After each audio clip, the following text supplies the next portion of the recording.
Welcome to the Tech Egg. Don't get scrambled. Enjoy the video. In this video, I will show how to make BBQ glaze sauce. To start, you'll need some common kitchen staples.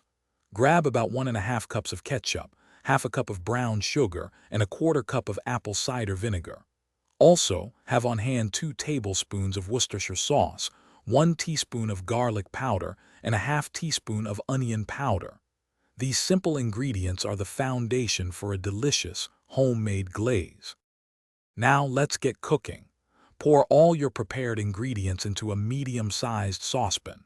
Use a whisk to thoroughly combine everything, ensuring there are no lumps and the sugar is fully dissolved.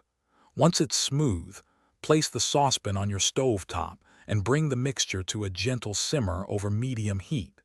This initial heating helps to meld all the flavors together beautifully. Once your glaze reaches a simmer, reduce the heat to low. Let it continue to cook gently for approximately 15 minutes. Remember to stir it every few minutes to prevent any sticking to the bottom of the pan. As it simmers, the flavors will deepen and the sauce will begin to reduce. Don't worry if it seems a little thin. It will thicken considerably as it cools down. After simmering, remove your delicious BBQ glaze from the heat and let it cool completely.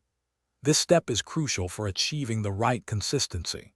Once cool, transfer the glaze into an airtight container and store it in the refrigerator.